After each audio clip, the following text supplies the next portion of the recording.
just want to see my balance." That line made the manager laugh loud enough for the whole lobby to turn. A homeless-looking old man, asking for a check like he belonged there. Security moved in. Customers whispered. But the moment the card hit the system, the manager's face drained, and the room felt a truth no one was ready for. Before we go any further, we'd love for you to hit that subscribe button. Your support means the world to us, and it helps us bring you even more powerful stories. Now let's begin. Thomas Kellen walked into the Lakeside branch just after sunrise, dressed in a faded jacket that hung loose on his shoulders. The fabric smelled faintly of old rain, and the cuffs were worn soft from years of hands wiping cold mornings away. He looked like someone who slept near vents behind office buildings. The kind people avoid without thinking. The lobby lights buzzed overhead, warm but too bright. They reflected off the marble floor, making him squint for a moment. A few customers turned just long enough to decide he didn't belong here. A woman near the deposit slips whispered, "Why's he even inside this branch?" Someone else muttered, "He's lost." Thomas kept his pace slow, letting his boots scrape lightly across the tiles. His posture looked tired, but his eyes were awake, watching everything. He could feel the faint perfume from a loan officer drifting into the air. Somewhere behind him, a printer hummed through a batch of documents. The anonymous message replayed in his mind. "They're mistreating black customers. Poor folks too. Go check." No signature, no explanation. Just truth wrapped in warning. He hadn't slept after reading it. He refused to let rot grow inside a bank he quietly built from the ground up. So he came alone, wearing judgment's favorite target, worn clothes, unshaved jaw, tired steps. He wanted honesty, not ceremony. As he reached the counter, a few employees paused their tasks. One teller nudged another, whispering something that made the second chuckle under his breath. A guard glanced over, hand tapping near his belt, ready to escalate a situation that didn't exist. Behind the counter stood Ross Halden, the branch manager. Mid-40s, expensive haircut, crisp shirt, eyes that scanned people before sentences. He looked at Thomas, like someone inspecting a problem left on his doorstep. Ross forced a smile that didn't survive past his lips. "Yes? What do you need?"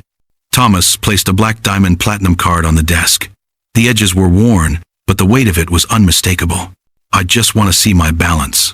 A couple nearby customers shifted, amusement creeping into their faces. One whispered, "He thinks that card is real?" Another snorted softly.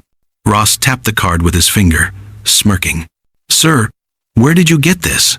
Thomas didn't flinch. "Run it." Something in his tone made the nearby gossip fade for a moment. A quiet ripple moved through the room as eyes drifted toward the counter, waiting for whatever they assumed would be a mess. Thomas stayed still, shoulders relaxed, hands loose at his sides. He had seen this kind of moment before, people judging first, thinking later. He watched Ross with calm curiosity, letting the room's tension build naturally. The manager finally sighed, grabbed the card, and slid it into the terminal, and the lobby settled into a silence that waited to be broken. Ross held the card between two fingers like he was handling something suspicious. His smirk tightened, the kind that showed he already decided the ending before the scene even started. He straightened his tie, rolled his shoulders back slightly, and nodded to the guard. "Stay close," he murmured. The guard stepped forward, boots thudding softly against the floor. His presence alone made a few customers look over with interest. One man near the brochures whispered, "This is about to be embarrassing." Another said, "Why do these guys always try this stuff?" Ross slid the card into the reader with a dramatic pause, almost as if giving the room time to appreciate the show. Thomas didn't move. He rested one palm on the counter, tapping gently once, then twice, barely audible. His fingers looked steady, almost deliberate. His breathing stayed slow, controlled. Ross typed the card number with unnecessary force, each keystroke sharp and loud. "Sir," he said, voice dripping with sarcasm, "you understand this type of card is issued to our most elite clients, right?" Thomas gave a slow nod. "That's so." A woman in a blazer scoffed quietly. "He sounds confident for someone about to get kicked out." Another person muttered, "I hope they film this." Ross leaned closer to the monitor as the system loaded. He clicked a tab, frowned, then clicked it again, as if the machine needed discipline.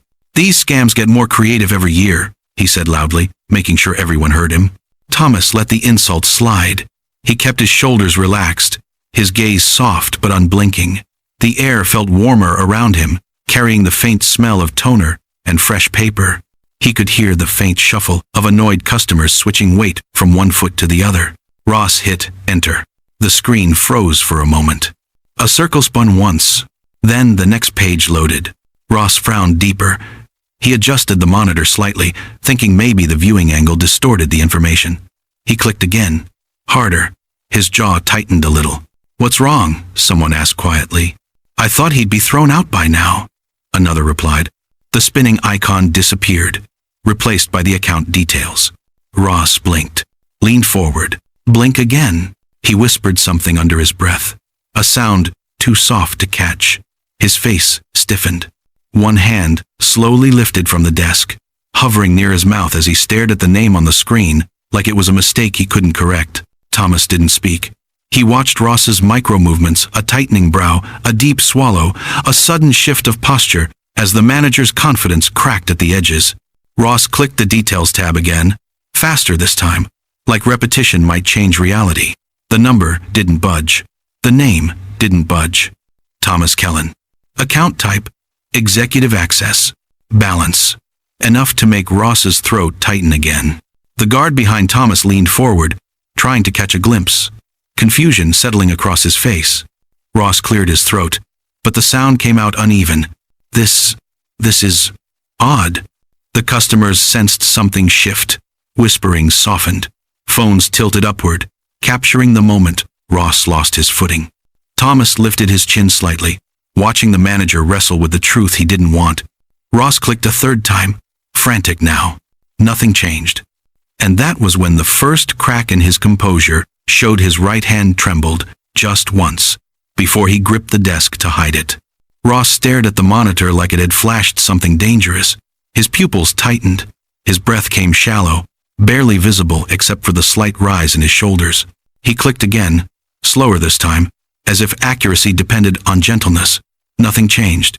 The same name glowed back at him in a cold, undeniable line. Thomas Kellen. Chief Executive Officer. Ross's lips moved, but no sound came out. The guard behind Thomas shifted awkwardly, lowering his hands from his belt. A woman near the ATM whispered, "Why does he look scared now?" Another muttered, "What did he see?" Phones lifted higher. People leaned in without stepping forward. Thomas watched Ross quietly, observing the micro-cracks, the tightening at the corner of his mouth, the way he pressed his thumb into the edge of the desk, the faint tremble running through his left hand. Ross clicked the account summary tab again, almost pleading with the system to correct itself. It didn't. The balance was large enough to make his stomach turn. He pulled his chair closer, leaning forward until his forehead nearly touched the screen. His voice dropped to a raw whisper. No, that's not possible." Thomas finally spoke, calm and steady. "Something wrong?" Ross jerked upright, swallowing hard.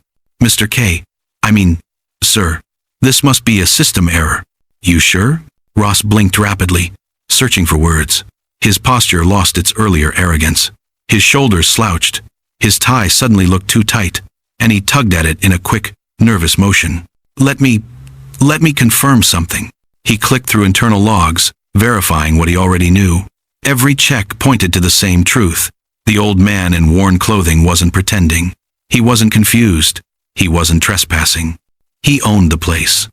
A few customers exchanged looks of disbelief. "That's him?" one whispered. "The CEO? Like the CEO? CEO? No way that's really him." Thomas didn't turn toward the whispers. He didn't need to. The energy in the room shifted around him naturally, like gravity readjusting. Ross cleared his throat again, but it came out cracked. "Sir, if I had known..." Thomas cut him off with a slight raise of his hand. No anger, no rush, just a calm gesture that made Ross flinch. "You judged me before you knew anything." Ross's eyes widened. "I didn't mean..." "You didn't need to mean it," Thomas said. "You just needed to believe what you saw." Someone near the deposit line hissed under their breath. "Man, he's finished." Another whispered, "Sheesh, look how fast he switched." Ross pressed both palms on the desk to steady himself. His breathing was louder now, uneven. Sweat formed at his hairline. He tried to speak, but the words tangled. Thomas took a small step back, letting the silence stretch. The room held its breath with him. He tilted his head, voice soft but clear. If this card had shown a balance of $20, would you have treated me the same? Ross's eyes dropped instantly.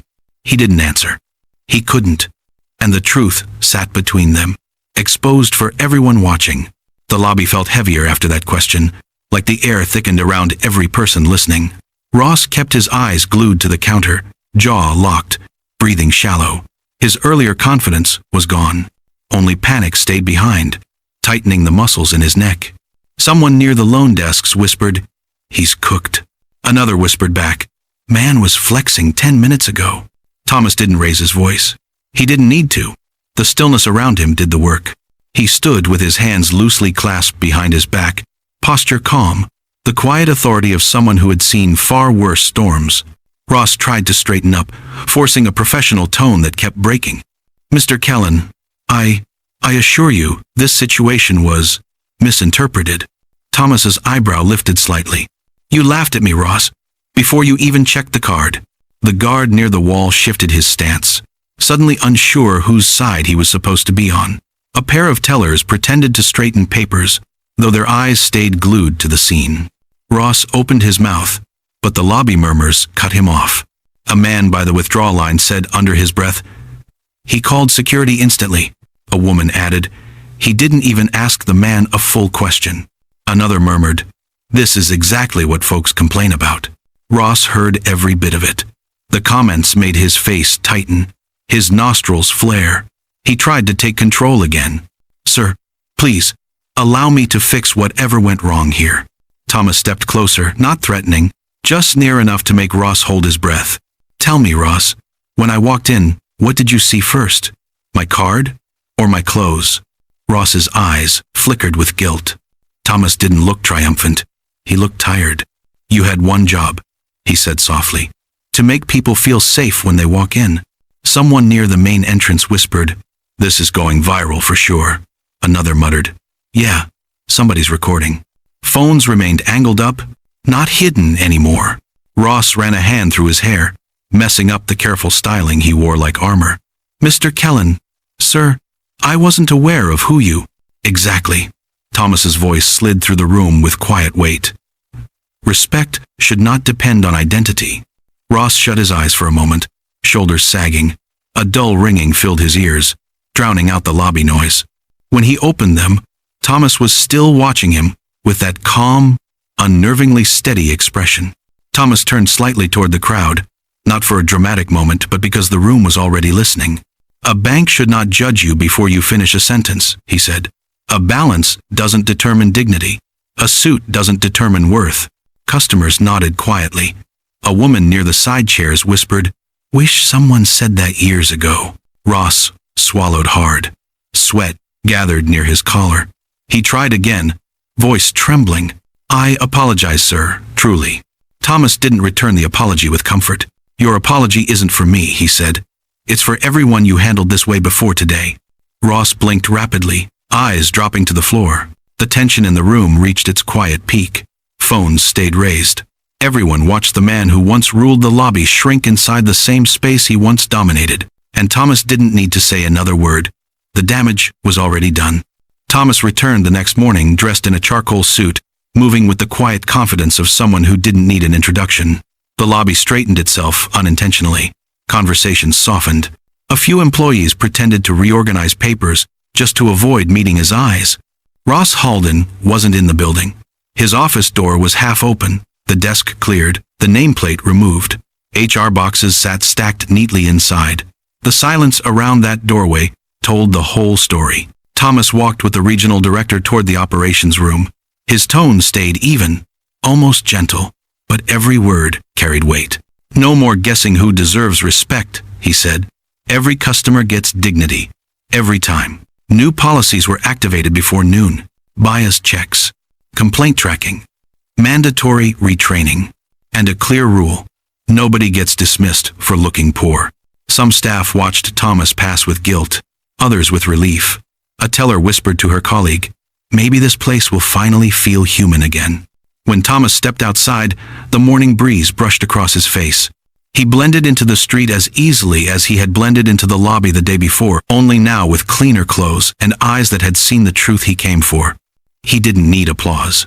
He didn't need recognition. He needed fairness. And he built it quietly, the same way he handled everything that mattered. If this hit you, stick around. Subscribe for the next story, it's already loading.